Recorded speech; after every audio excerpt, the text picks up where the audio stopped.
Olá, seguidores do PAN. Estamos aqui de volta para continuar a nossa conversa sobre a lei emergencial de emergência cultural, tá certo? Que está para ser votada essa semana no Senado. A gente estabeleceu contato com vários senadores, fizemos os convites, alguns não puderam. Estava previsto para falar com o senador Teu Mário, e infelizmente a localidade onde ele está não deu muito certo devido à internet, tá certo? E a gente conversou com os representantes aí dos estados para falar como está um pouco a realidade. Quem for entrando agora, gente, vai colocando o teu nome, fala de onde você é para a gente saber até onde a gente está chegando, tá certo? Daqui a pouquinho eu já vou chamar o Chicão Santos para poder falar um pouco como é que está a articulação aí, ó. Fetac está de volta, isso aí, Fetac.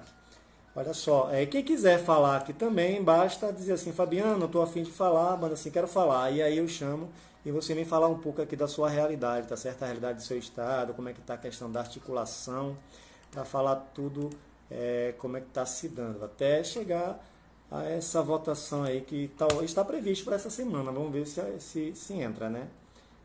Eles têm muitas pautas e vamos ver se dá certo. A gente ser contemplado nessa votação dessa semana, tá certo? O Chicão Santos está por aí já, o Paulo, quem é que está por aí já? Ó, Gurupi, Tocantins. Seja bem-vindo, viu, Vinícius? Muito bem-vindo. O pessoal está de volta aí. A Aninha, Ana Oliveira, um beijo, Ana. Trabalhando muito no PAN o tempo todo, já pensando aí nas novas atividades que vai chegar aí por esses dias, né? Porque o norte não pode parar, principalmente nessa discussão, né, gente? Senão a gente fica de fora.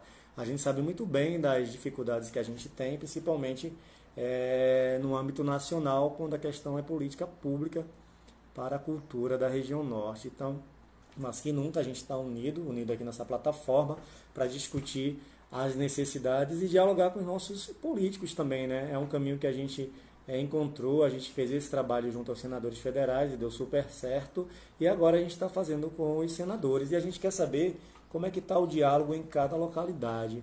Então, se você quiser falar um pouco, até o deputado, a gente vai daqui a pouco falar com o senador Randolfo Rodrigues, lá do Amapá, né? Infelizmente o Amapá não conseguiu participar da conversa com os secretários que a gente teve a semana passada, mas foi muito bacana.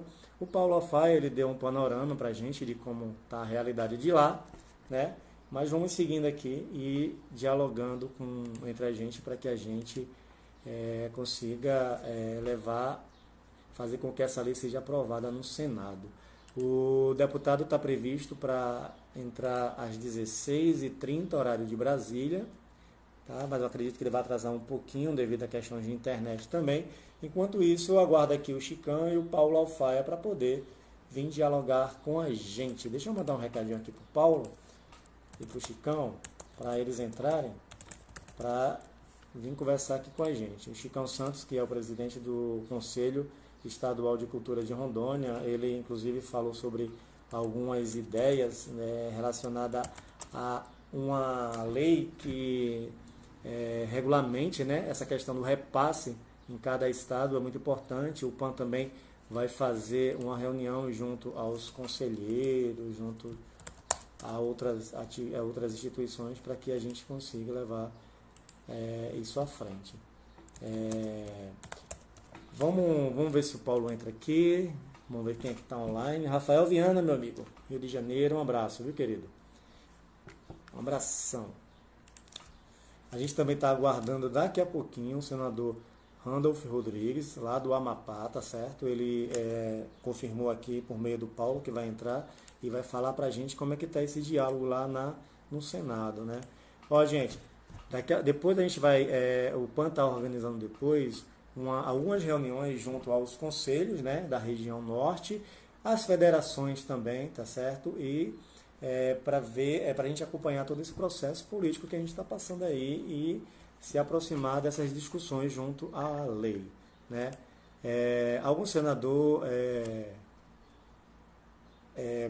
quem quiser vir falar aqui sobre o diálogo, a articulação que fez com um senador do seu estado, pode vir aqui, tá? Só mandar um oizinho para mim, eu chamo e vem conversar comigo. Por enquanto eu estou aguardando o Chicão Santos e o Paulo Alfaia para falar um pouco, né? E como é que está a questão Quantos senadores confirmaram que vai votar sim? Tem a questão de ser votado com emenda ou sem emenda, né? A deputada Jandira acusou essa preocupação, mas a gente espera que passe sem emenda. O Paulo chegou aí. Paulo, manda para mim um oi para eu poder chamar você e daqui a pouquinho a gente chama o senador para conversar com a gente.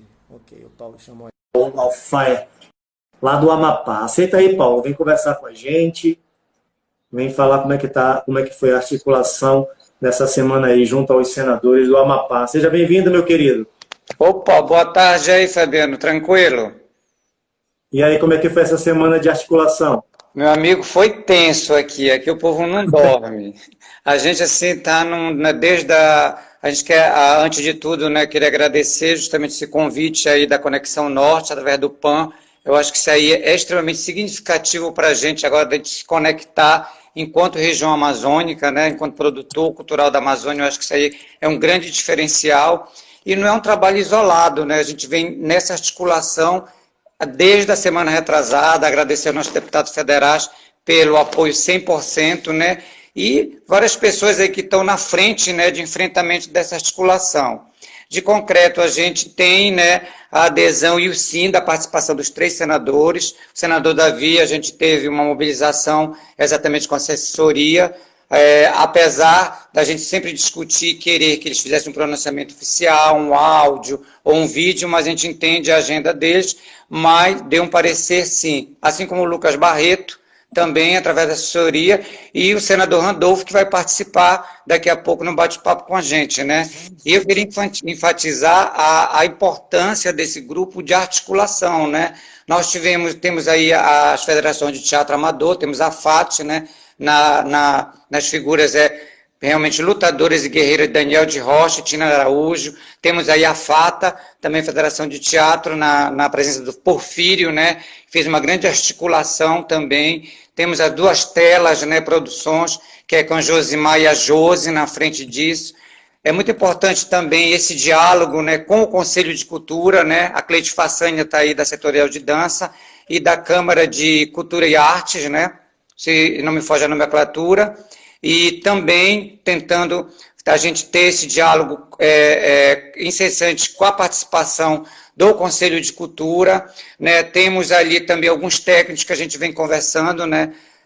Da Secretaria Estadual de Cultura, né? Na presença do secretário Milhome, e temos alguns pontos de culturas, né, que estão nesse apoio, nesse grupo, que estão nesse enfrentamento, como o Janzinho, que está aí do Língua Solta, no município de Santana, o seu Chico lá no município de Ferreira Gomes, temos o Irã lá na fronteira do Oiapoque, né, lá brigando, lá é ponto de cultura povo de festa, São Apaense de cultura popular. Então, tem várias pessoas que estão nesse enfrentamento, né. Ontem nós tivemos uma live com a presidente da Fundação Municipal de Cultura, né, a Marina Beckman, que também faz parte de um coletivo que é a Supernova. Então, a gente está tentando alinhar esse diálogo justamente, não só nessa articulação do apoio dos senadores, mas que a gente possa dar continuidade nos nossos trabalhos, né? Eu quero pontuar, eu acho que o Márcio ele foi muito feliz numa coisa que ele pontuou, da necessidade da gente fazer essa campanha de sensibilização dos artistas diante da aprovação da lei, porque a gente já começou a ser atacado, né? Inclusive, vários coletivos, inclusive o Verne também dos Afogados está nesse grupo. Nós gravamos um vídeo, mobilizamos vários artistas de vários segmentos, teatro, dança, música, gravando um vídeo colocando que apoia a lei, aprova a lei. E também uma campanha de sensibilização para colocar que nós somos trabalhadores da cultura. Nós não somos, né, pessoas que estamos aí encostados, que tem essa questão pejorativa, que as pessoas vão começar a dizer, por que vai passar, porque não está faltando leite, está faltando respirador. Então, a gente poder massificar com a população e que nós somos trabalhadores da cultura e que também tem toda uma cadeia produtiva em torno, iluminadores, técnicos, cenógrafos. Então, a gente está viralizando nas redes sociais esses vídeos, né? O pessoal da Casa Circo também lá, com a Ana e o Barçô. Então, várias pessoas gravaram esse vídeo e nós estamos soltando nas redes sociais, que é a nossa grande ferramenta agora, né? Justamente utilizar para sensibilizar a população em relação a isso, né? A gente acredita, na verdade, a gente vai ver a fala acompanhar a fala do senador Randolph, e também com o senador Davi, que é presidente da casa, eu acho que é muito importante também, até porque, por exemplo, nós temos agora, através de uma emenda dele, através da Secretaria de Cultura, nós vai ser lançado agora, acaba dia 30 de junho, um edital de circulação, que estava previsto antes da pandemia, que a gente acredita que vai acontecer no segundo semestre. Então, é um senador que a gente consegue ter um diálogo, que nós somos fazedores de cultura. Também tem uma coisa bastante importante, né, que nós vamos, hoje à tarde, às 6 horas, fazer uma live com a senadora Marcivânia, do município de Santana, né, no caso do Macapá, e a senadora Jandira. E isso é reflexo justamente do fórum que a gente está propondo, um fórum estadual das entidades não governamentais, justamente para a gente alinhar esse discurso e para a gente ter esses enfrentamentos pós-pandemia. Né? Eu acho que é muito importante que agora a gente tenha diálogo, não só com os estados da região norte, mas, sobretudo, com o movimento cultural, porque quando a gente fez uma carta de adesão de vários segmentos, a gente representa o segmento, né? Aí, por exemplo, quando a gente tem a Cleide Façanha no Conselho de Cultura, que também participa de um movimento maravilhoso que é o Unidança. Então, a gente vem trabalhando para a gente conseguir, lá adiante, como foi bem colocado, a gente vai viver um problema muito sério aí da implantação do Plano Nacional de Cultura. E isso reflete automaticamente na implantação dos sistemas estaduais e municipais de cultura e seus elementos. Aí a gente entra nos planos municipais, os planos setoriais, que a gente vai precisar fazer essa mobilização pós-pandemia, né? Inclusive, esse fórum das entidades não governamentais, que vai acontecer daqui a pouco, às 6 horas, a gente já até estendeu o convite, foi feito o convite justamente para os gestores municipais, que a gente sabe que é um grande problema quando a gente tem um gestor dentro do município, que é uma indicação política, que não entende, né, não só do nosso ofício, mas ele pouco entende de política cultural. A gente não está falando só da implantação de uma política cultural de governo, mas uma política cultural de Estado que a gente vem brigando, né? E também, eu acho que não é diferente, como o rapaz aí do Tocantins colocou, a gente tem uma preocupação muito sobre a aplicabilidade desse recurso, né? Como é que vai ser utilizado esse recurso? Como vai ser mediado esse credenciamento? Ontem, né, com a conversa com a Fundação Municipal de Cultura, nós estamos discutindo justamente a questão desse mapeamento desses pontos de cultura, desses pontos de leitura, desses pontões e desses pontos que não se autodeclararam de cultura, mas vem fazendo um trabalho continuado, né? Que vem na resistência fazendo um trabalho continuado. Nós propomos apresentar uma lista também desses cadastros, né? Porque nós sabemos quem está produzindo, apesar da gente entender que tem o SNIC, né? Sistema Nacional de Indicadores Culturais, a nível nacional, que com todo esse desmantelamento do Ministério da Cultura fica meio engatado isso, né? Mas nós temos o cadastramento da Secretaria Estadual de Cultura, nós temos o cadastramento, os credenciamentos da Fundação Municipal de Cultura e temos do Conselho. Então a gente está tendo que cruzar esses dados para a gente não criar alienígenas, né? E principalmente para a gente poder realmente ter um panorama e fazer esse mapeamento desses pontos de cultura ou dos produtores e técnicos culturais. Ô Paulo, e como é que está a aproximação das secretarias no caso, para o pós, né? Depois que, se for aprovado no Senado agora, vai para o governo federal, e se der tudo certo, como é que vocês estão pensando nessa questão da articulação, principalmente junto a essas instituições do Estado e dos municípios? Está tendo algum diálogo entre na verdade, é tudo muito novo, né, Fabiano? Até a utilização dessa ferramenta, né, nesses moldes como o Pará e o Maranhão fez os editais Fica em Casa, né? Nós tentamos, antes, logo no início da pandemia, e nós tivemos um problema com a PGE, com o Ministério Público, e não foi aprovado esse edital. Nós tivemos uma live com o secretário de Cultura. Essa semana que vem ficou de ser lançado um edital. Nós estamos tentando ter um diálogo também com os técnicos que estão na elaboração desse edital, que já tinha uma minuta, já tinha uma proposta, né, para a gente poder lançar esses editais emergenciais. Que se emergenciais não é para ontem, é para agora, né? E também como vai funcionar esses editais, esse lançamento desses editais, que a própria lei prevê, diante dessa inovação, desse modelo do nosso fazer criativo. Porque a gente não vai logo de imediato. Eu estava lendo um artigo interessante de como na Alemanha eles readequaram o teatro para confortar essa plateia. Como é que vai ser esse diálogo? Então a gente está tentando estabelecer um diálogo não só com a Fundação de Cultura e com a Secretaria Estadual de Cultura. O posicionamento da Fundação de Cultura também está estudando lançar um edital emergencial e ver como eles vão modular esse edital para o Macapá Verão, que nós temos aí o Macapá Verão, que talvez seja nesses moldes também online, né? Aí eu até propus, poxa, Manaus, os outros estados da Amazônia estão fazendo, vamos estudar, vamos comparar, porque também é muito novo para a gente, né? Mas a gente está estabelecendo um diálogo. Isso é muito bom. Paulo, e a gente está tomando, na verdade, uma proporção nacional, no sentido do norte, né?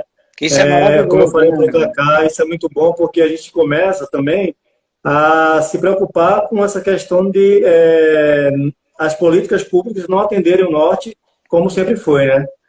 A gente percebe, a gente vem discutindo a questão do valor do custo amazônico, né? Que é justamente nessa redistribuição dos recursos, né? Como é que vai ser? Porque, na verdade, no final, a gente acaba sendo muito penalizado. A gente continua, a prova foi na prática, aquele microprojeto da Amazônia, que eram 20 mil reais, que não correspondia à nossa realidade, onde a dificuldade de circular, de fomentar, é muito maior aqui na região norte. Então, é uma realidade por isso que é muito importante a participação do senador Randolph nesse momento, justamente dentro dessa articulação, não só com o prefeito local, não só com os senadores, não só com o Congresso Nacional, justamente de sensibilizar a necessidade que a gente precisa um olhar diferenciado. Isso não é se vitimar. Né? A gente até discutiu muito sobre a questão, a gente tem um problema local, e uma coisa que se levantou ontem, na conversa que a gente teve, sobre a questão tributária, né? Porque o que está acontecendo? Muitos grupos não estão conseguindo gerar sustentabilidade, né? Que estão na ilegalidade, no sentido de que nós tivemos por exemplo, vou pegar em relação aos pontos de cultura. Acabou o convênio, mas os pontos de cultura continuam. Alguns pontos continuam na resistência, fazendo um trabalho continuado. E nós próprios fomos estimulados a não utilizar o MEI, né? Então, tem pessoas que não conseguem nem gerar sustentabilidade para o bem. Então, há uma inadimplência muito grande, apesar da iniciativa do Refins. A gente cai numa questão que eu acho que é muito séria, porque não vai haver uma anistia. No texto não tem nada que ela vai haver uma anistia, né, tributária, ou se vão haver um desconto das pessoas que estão inadimplentes, né? Então, a gente tem uma preocupação muito grande de como que vai ser esse órgão de controle e como é que vai ser feito esse repasse desses recursos. Imagina para a gente, para o Estado, que a gente já tem grupos mais atuantes, que são grupos que já são mais organizados. Imagina o município, né? A dificuldade é muito maior. Né? Aí a gente sente essa necessidade também de fazer esse trabalho de formações com os gestores culturais, que né, não é só o produtor cultural, mas o gestor cultural que está à frente da pasta, que está ligada, muitas vezes o município educação, turismo, educação e cultura, que a maioria dos municípios, assim, quer dizer, como é que a gente vai fazer, como é que vai ser feito esse repasse? Que eu acho que foi uma coisa também que o Márcio levantou lá, e o menino de Tocantins, que não, aqui não é diferente. Uhum. Mas vocês têm aí conselho, né? Vocês têm o conselho, o fundo, o plano, vocês têm tudo aí. Nós temos o Conselho Estadual de Cultura, né, que é atuante, né, que vem fazendo um trabalho aí. Claro, eu volto a enfatizar, às vezes a gente cai num conflito de competência muito grande, né? Por isso que eu acho que é muito importante esse diálogo agora entre os órgãos de controle, né? E o Conselho Municipal de Cultura, ele está em fase de implantação, né?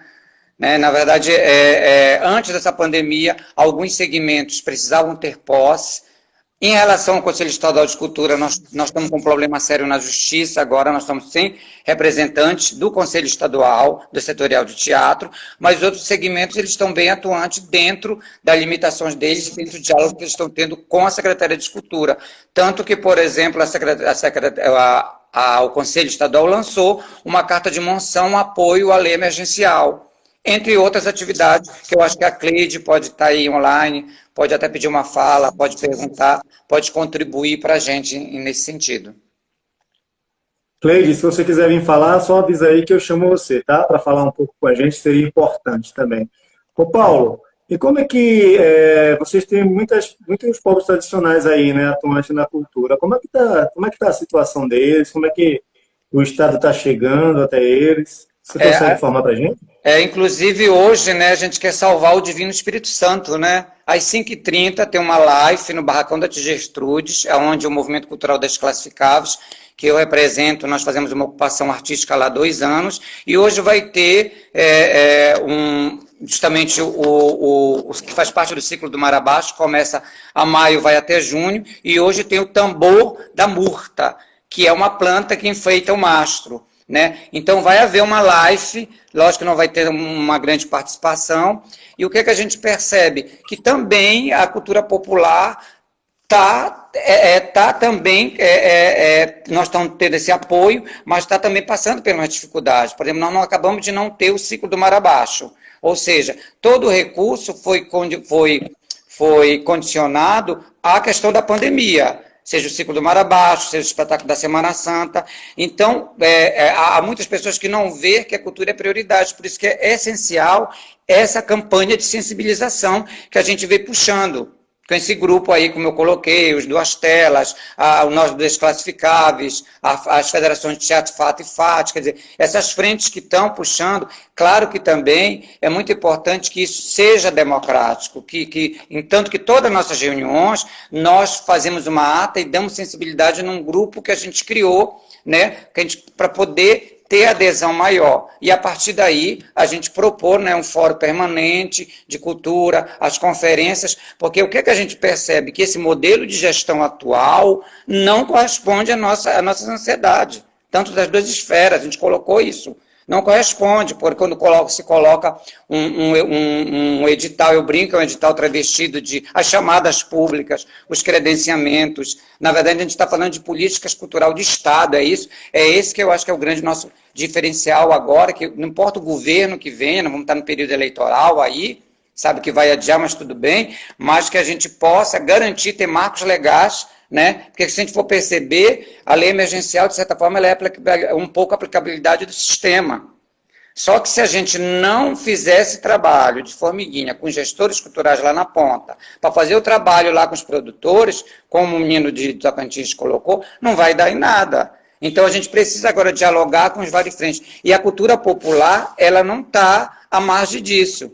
Tem uma coisa bem interessante agora que tem a cadeira da comunidade indígena. Antes era tudo junto, quadra junina, mar abaixo e carnaval, era só uma cadeira, agora desmembraram, né? Foi uma luta do segmento, porque é um segmento muito grande. Imagina, quadra junina é um universo, o carnaval é um universo, a cultura popular é um universo, né?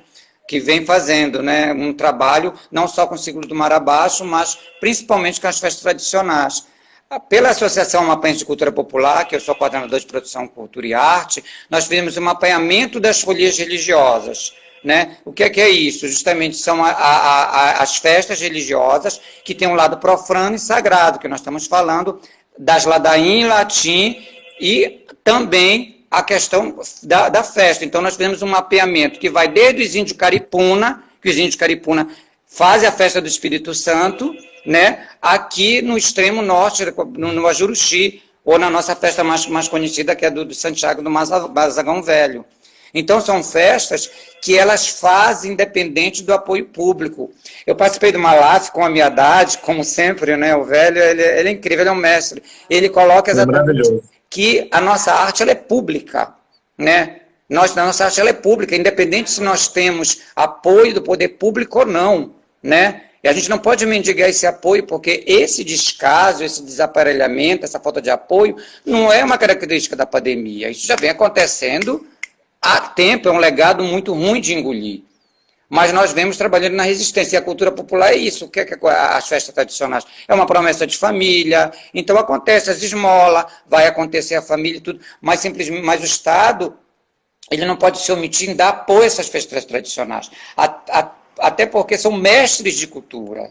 né? Aí eu acho que entra muito importante a gente destacar o papel da universidade, de aproximar a academia dos fazedores de cultura e reconhecimento do notório saber, e também a gente está tendo um diálogo com a OAB, com a Comissão de Cultura, né? Que o representante da comissão, a gente tem o privilégio de ser filho de um grande mestre de cultura aqui, que é o Sacaca, que era um benzedeiro, foi rei Momo, então a gente consegue ter esse diálogo. Então, nesse momento agora, é uma questão mesmo da gente de diálogo e se fortalecer enquanto movimento cultural, para a gente poder pressionar, senão a gente não tem força. Aí a cultura popular e a tradição está sofrendo o mesmo problema. Essa sua fala aí de união é muito bacana. A gente percebeu que de 15 dias para cá, a gente começou a se articular muito rápido, né? O PAN, ele ofereceu essa plataforma para a gente começou a dialogar com o seu secretário. Fala um pouco da importância, Paulo, desse diálogo e dessa união da região norte. Eu acho que essa conexão norte, essa iniciativa do PAN, ela é histórica, né? A gente está fazendo história, no sentido que a gente precisa exatamente fortalecer essa rede. Porque a gente não é só o apoio de fomentar a cultura, nós queremos circular com nossos produtos culturais. A gente não consegue ir a Belém, não conseguimos, é logo aqui 40 minutos de voo. A gente não consegue. E outra coisa, os outros estados não conhecem, apesar de ter sido uma luta desde 2011, nas conferências nacionais de cultura, né, nos congressos, você participou, você ficou à frente da coordenação do Plano Estadual de Cultura, da gente. Eles perceberam que é o custo ou o valor amazônico, a leitura ainda é muito rasa em relação a isso, né? A gente vem batendo de frente isso, e eu acho que o PAN, ele é um diferencial justamente da gente nivelar esse debate político-cultural, né? Da gente poder ter esse diálogo, da gente saber, pois o que é que o Rondônia, o que é que o Chicão está fazendo lá no Tapiri, o que é que o Leninha está fazendo, quer dizer, como a gente pode intensificar e vida longa ao PAN, eu acho que isso é um grande diferencial.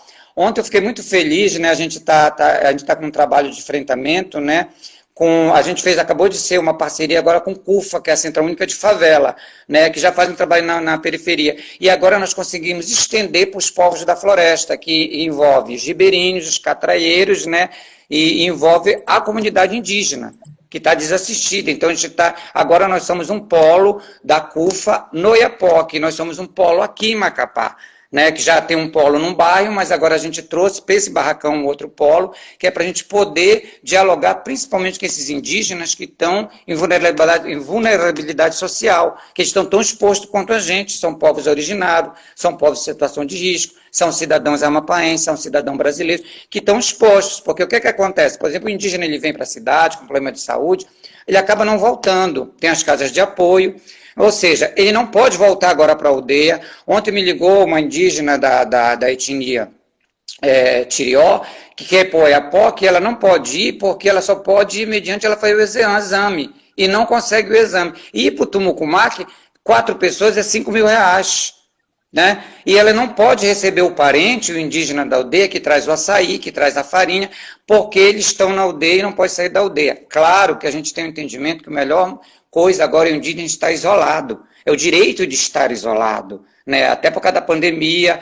essa coisa toda, mas e não é só um trabalho assistencialista. Então a gente recebeu um material, ontem eu recebi um material que são máscaras e gel da Boticário e máscaras também, e mandei para o Oiapoque para a gente fazer essa distribuição. Aí a gente cai naquela coisa também que a gente também está se pondo em risco, né?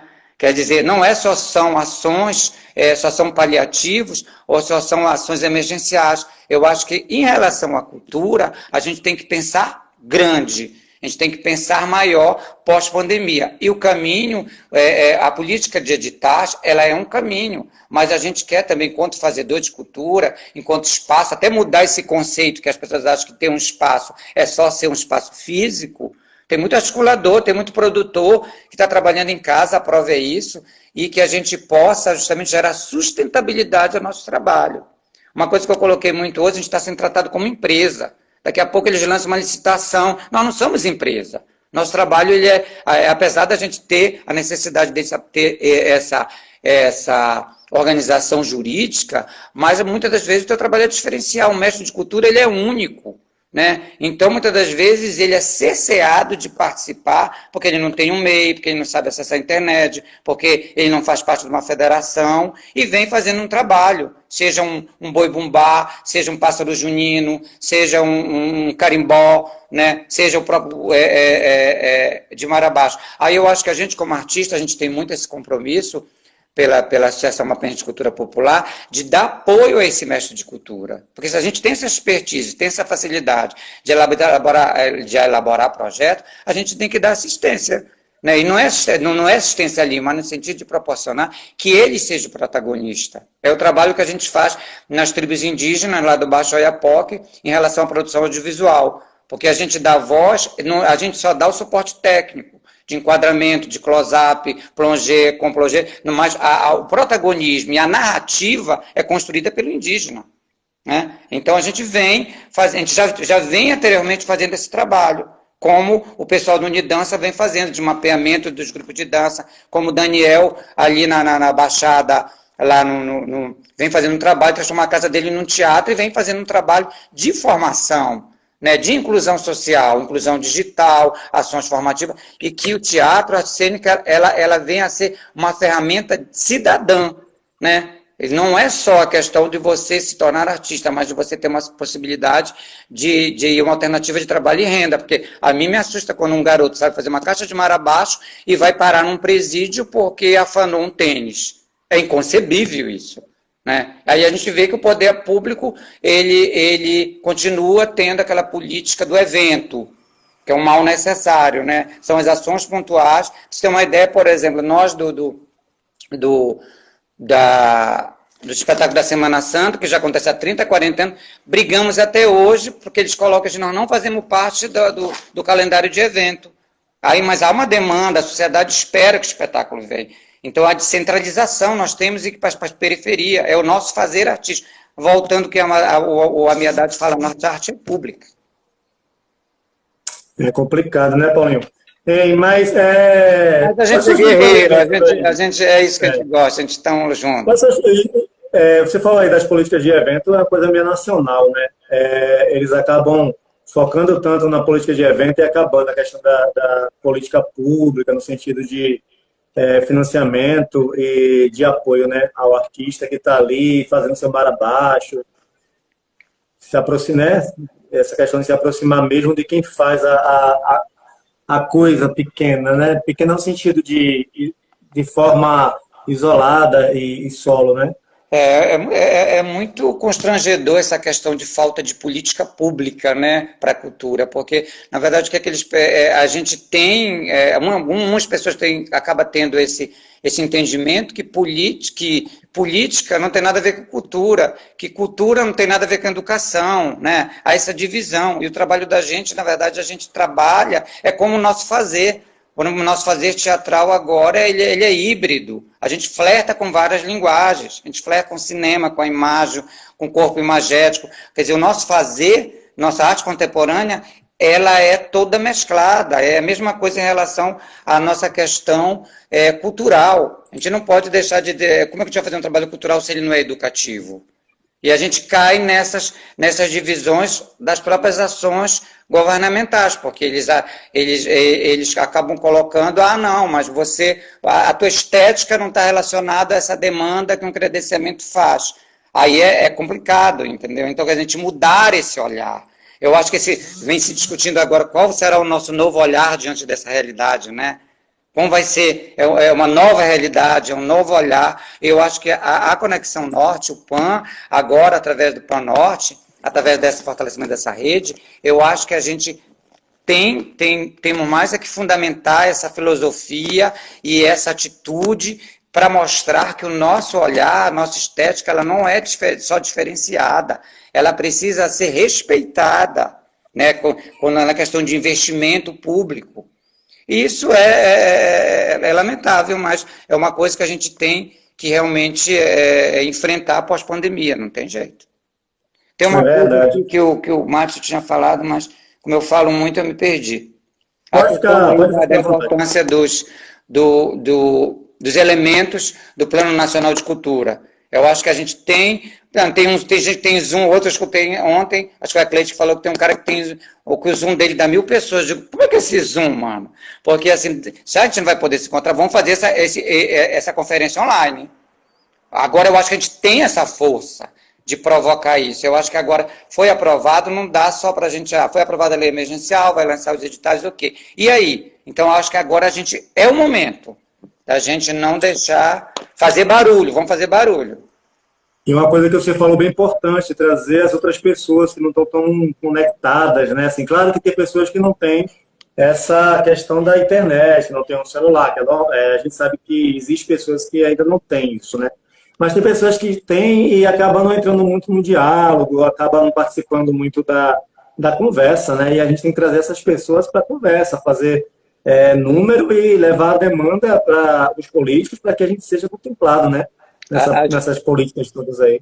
Às vezes os meninos brincam assim, falam, poxa, Paulo, tá em 40 grupos, é a mesma coisa. Eu digo, tem que viralizar. Vocês têm que saber, não quero saber se a memória de vocês vai acabar, vocês têm que participar de alguma forma. Porque assim, não é. Eu tenho que dialogar. Eu tenho uma coisa bem bacana, assim, que aí eu acho que um dos meninos que estão aí, o Popó, a Cleide, o Daniel, eu tenho um diálogo com várias frentes. E a minha militância ela é cultural. Né? Eu acho que é bem importante a gente estabelecer esse diálogo. Por exemplo, tem um pessoal também do CAPTA, que é um coletivo bastante atuante, que faz um trabalho, o pessoal da New Dance aí com a Cleide, que consegue mobilizar vários grupos. O teatro aqui, ele é mais delicado, a gente briga muito, é uma setorial que a gente briga muito entre a gente.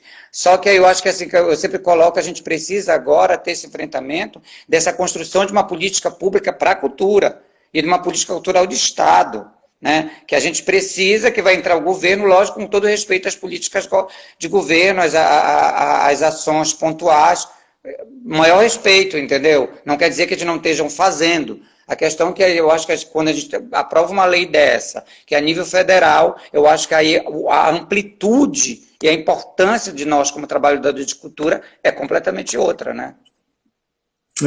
Será que o senador já está pronto, Paulo, para entrar? Não sei, ainda não deu um... Ele pediu 10 minutinhos, né? Senador... Manda aí uma mensagem para ele, para ver se ele entra. Mandar aí. Enquanto você manda a mensagem aí, você falou que todos os senadores aí confirmaram, né? Isso. A favor da votação.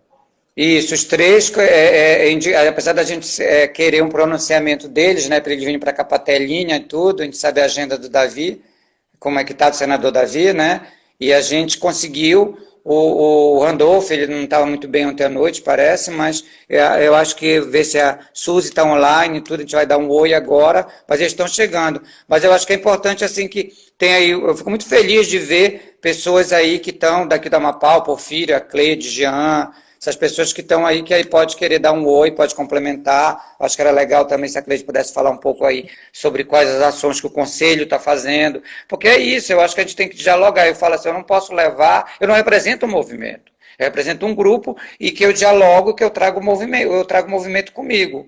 Entendeu? Então eu acho que é importante não só que às vezes as pessoas não participem, mas que a gente dê visibilidade do que a gente está fazendo, porque o benefício vai ser... A gente procura ampliar que as pessoas tenham acesso, não só ao recurso, mas que possam valorizar o seu fazer criativo, né, o seu fazer cultural. Muito bem, Paulo. Olha, o senador entrou aí, entrou. Vamos aqui conversar com ele. Paulo, muito obrigado pela articulação. Senador, o senhor manda um oi para a gente poder convidar o senhor aqui para o bate-papo. Paulinho, muito obrigado, querido, pela luta. Isso, a gente quer agradecer muito a presença do senador Randolph, porque a gente tem um diálogo bastante amplo com ele sempre esteve próximo da cultura, né? Ele é um lutador, ele é uma pessoa assim, que tem uma representatividade muito grande no Congresso Nacional e que ele percebe e sente as nossas dores. Então, acho que a gente quer agradecer muito a sua participação, hein, senador? E estamos juntos. Obrigado aí, pessoal. Conexão Norte, vamos à luta. Obrigado pela luta, meu querido. Viu? Você é demais. Você incentiva tanta gente aqui. Tchau. Senador, o senhor manda um oi para a gente poder convidar o senhor aqui para o bate-papo?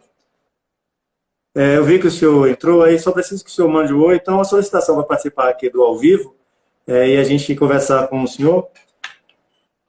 Vamos ver aqui, o senador já está online.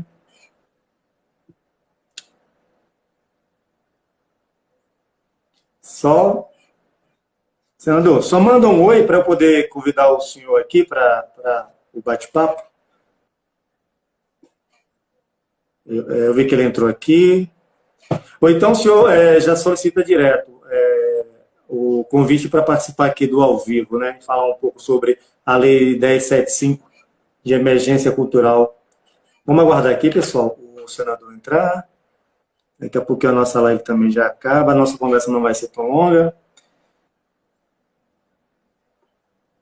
Só aguardando aqui o senador mandar um oi para a gente poder convidá-lo para a live. Deixa eu ver se eu consigo chamar ele por aqui. Vamos ver se aqui não, por aqui eu não consigo. Realmente eu tenho que... Ele tem que mandar um oi aqui para mim. Gente, a gente está aqui conversando sobre a Lei 1075, que está no Senado para aprovação agora.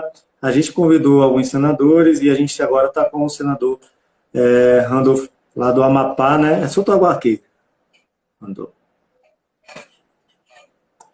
Vamos aguardar aqui o senador Randolph Rodrigues, lá do Amapá. Senador, boa tarde. Boa tarde. Seja bem-vindo. Prazer. Atrapalhando o senhor aí no seu domingo de descanso. Tudo bom? Tudo bem? Tudo bem. Seja bem-vindo, viu? Falar com você, falar com todos os produtores culturais da Amazônia, com todos os agentes da cultura. Satisfação enorme, estamos juntos. Senador, a gente está aqui, a gente está discutindo faz mais ou menos 2 semanas a Lei 1075, né? A Lei de Emergência Cultural. E agora, a Lei Aldir Blanc. Você... Senhor? Isso. A Lei Aldir Blanc. Isso, a Lei Aldir Blanc. E chegou agora para vocês lá. E a gente quer saber como é que a casa recepcionou essa lei, como é que está o diálogo entre vocês, senadores, em relação a ela. Tem um consenso entre todos os líderes, todos, do MDB, que é o senador Eduardo Braga, inclusive daqui da Amazônia, passando pelo meu partido, a Rede, incluindo PSB, PT, PSL, o Major Olímpio tem pleno acordo na votação. Então, no dia em que o projeto chegou no Senado, salvo o melhor juízo, foi na quarta ou na quinta-feira, todos os líderes pediram para que o presidente Davi Alcolumbre pautasse a votação.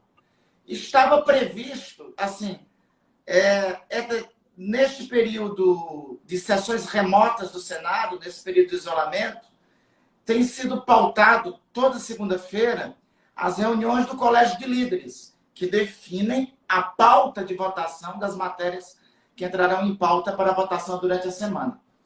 A reunião de líderes de amanhã, da segunda-feira, que deveria ser ordinária, ainda não foi chamada pelo presidente Davi Alcolumbre.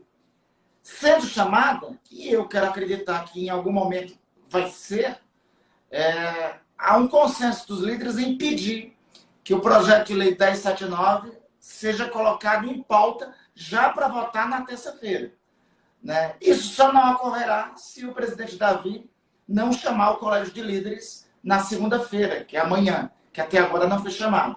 Mas sendo chamado, todos os líderes estão assim, irão propor, assim, irão encaminhar. Não sendo chamado o Colégio de Líderes, na terça-feira, nós vamos reiterar o pedido para que o presidente coloque em votação. Mas quero acreditar que nós estamos trabalhando para que isso não ocorra, para que já na terça a matéria entre em votação pautada pelo presidente do Senado. Que maravilha, senador. Senador, e como é que está a questão da recepção dos senadores do Norte, né, em relação à lei? O senhor tem dialogado com eles? Não, há um consenso. Como eu lhe disse, o consenso dos líderes reflete o consenso dos senadores, né? Não vi nenhuma oposição em relação ao projeto de lei até então, né? Eu, assim, não posso te especificar por região, mas como eu já te disse, como tem um consenso dos líderes dos diferentes partidos, Rede, PT, PDT, PSB, DEM, PSDB, PSD, PSL, para que a matéria seja votada, Então, esse consenso reflete também o consenso dos senadores. Eu acho que é de bom tom nós votarmos o projeto com o texto que veio da Câmara rápido, para seguir para a sanção do presidente da República, porque todos vocês têm pressa e toda a produção cultural do Brasil tem pressa. E eu tenho uma convicção que, creio eu, que é compartilhada com muitos. Nenhum setor, todos os setores da atividade econômica, lamentavelmente muitos ainda no Brasil, muitos que estão no governo central do Brasil, talvez não pensem assim. Mas nós temos que ver a atividade cultural do Brasil, a produção cultural do Brasil, como uma indústria central da produção econômica brasileira. Como uma indústria, a nossa cultura não é também o retrato do Brasil lá fora. Mas a nossa cultura é também mais que isso. A nossa cultura é uma cadeia de produção que emprega milhões de trabalhadores, e que estão totalmente desamparados. São milhões de trabalhadores que, por exemplo, não foram atendidos por nenhum auxílio emergencial até agora. São milhões de trabalhadores que não tiveram, que, embora no meu projeto de lei 873, que foi o segundo projeto de auxílio emergencial, que neste projeto contemplava estender para todos os profissionais da cultura o auxílio emergencial.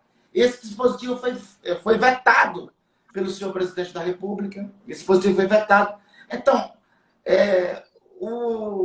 a lei de emergência cultural é para atender um segmento que é retrato do Brasil, que é a imagem do Brasil internacionalmente, e ao mesmo tempo será o último segmento a sair da crise, das consequências econômicas da pandemia. É bom lembrar que essa crise sanitária, nós só resolveremos, a resolução concreta da crise sanitária, só quando tivermos vacina. Então, qualquer especialista que a gente conversa, qualquer médico, qualquer cientista que a gente conversa, diz, olha, cancelem casamentos, cancelem formaturas, cancelem eventos de aglomeração no Brasil todo. Cancelem eventos de aglomeração no Brasil todo.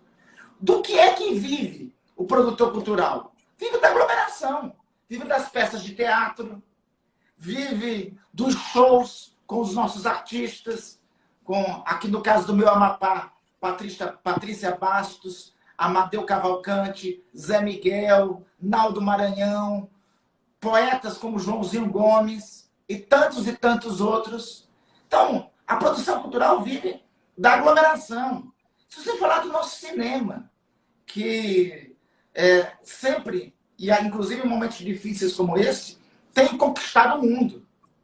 Tem conquistado muito. Ainda essa semana, semana passada eu estava trocando impressão com uma querida amiga minha, que é Petra Costa, uma brasileira cineasta que orgulha todos nós, brasileiros, que levou a sua produção Democracia em Vertigem para disputar o Oscar, e ela também relatava essa dificuldade que vai ter. Então, o último segmento a sair da pandemia vai ser o setor cultural, né? Vai ser o último.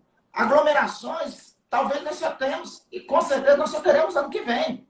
Vocês precisam de apoio para ontem, deveria ser o primeiro a ser socorrido, por essa razão óbvia. E vamos combinar. A cultura brasileira, com todo o respeito, por mais maravilhosa que seja as lives sertanejas do final de semana, mas a cultura brasileira é um pouco mais do que as lives sertanejas, é muito mais, né?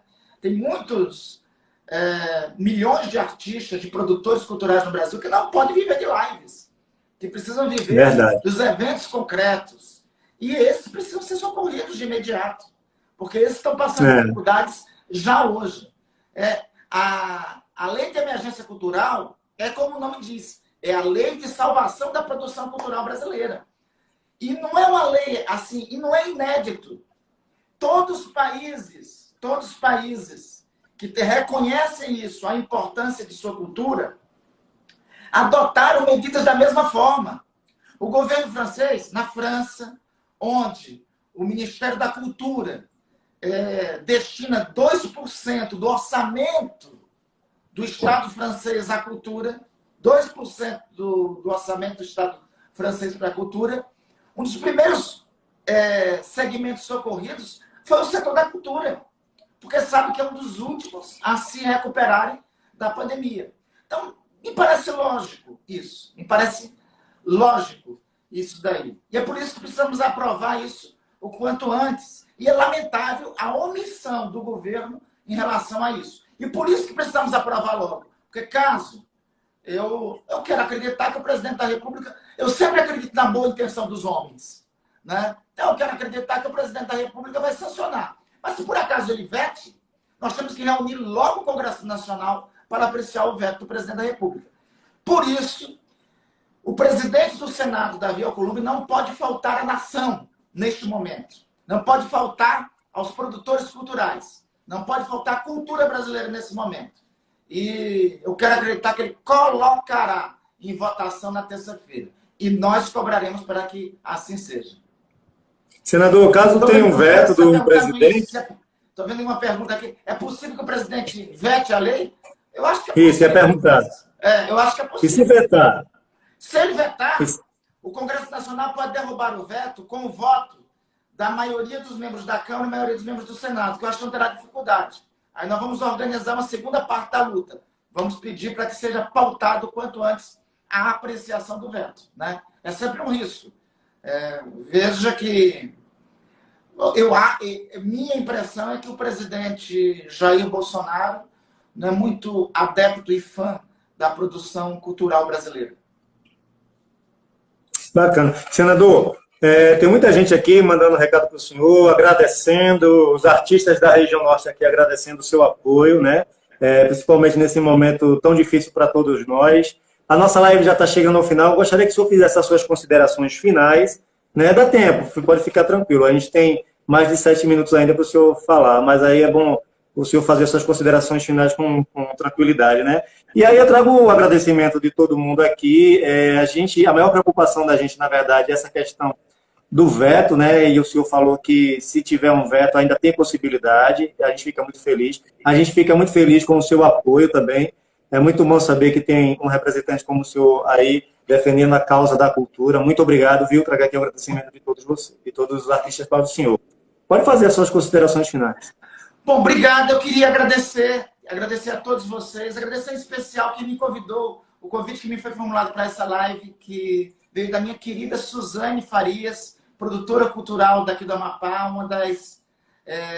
uma querida amiga de muito tempo, militante da causa do justo, do bom, do melhor para todos. Manda cumprimentar todos da Amazônia, minha região, em especial mapaenses. Eu vi subindo aqui o meu querido passarinho, que literalmente é um lutador da capoeira, que é uma das manifestações culturais mais interessantes de nosso país, que é trazido para o Brasil como um ato de resistência a uma das páginas mais cruéis que já foram feitas na história humana, que é a página da escravidão, e a capoeira é um ato de resistência e de identidade do nosso povo. Eu queria aqui, eu sei que alguns aqui inclusive comentam, não, mas só impressão que o presidente vai vetar, é certeza. Eu quero acreditar na boa vontade dos homens. Vamos lá que ele não vete. Mas se ele vetar, é isso que eu queria chamar a atenção de todas e todos aqui que estão presentes. Essa mobilização, ela tem que ter continuidade. Aprovado o projeto no Senado essa semana, pode ter sido aprovado o projeto nessa semana no Senado, essa mobilização tem que ter continuidade para ato contínuo, ato seguinte, pedir a sanção do presidente da República. E se o presidente da República vetar o projeto, nós temos que continuar essa mobilização para que o Congresso Nacional reúna o quanto antes presencialmente para a apreciação do veto. Como eu já disse, o Brasil tem um patrimônio cultural que nos distingue internacionalmente. O nosso cinema já foi premiado internacionalmente. A nossa música é admirada desde a primeira metade do século XX, por todo canto. As nossas artes cênicas são referências internacionais. As nossas manifestações de toda natureza, a capoeira que eu já disse, seja o marabaixo daqui do meu Amapá, quem dos outros estados aqui da Amazônia não conhece o marabaixo, eu recomendo que venha até aqui e conheça. Uma manifestação, um traço distintivo nosso. É um dos poucos locais muito parecido, muito similar ao batuque que tem na região caribenha, que tem nos países caribenhos e que tem nos países do norte da América do Sul.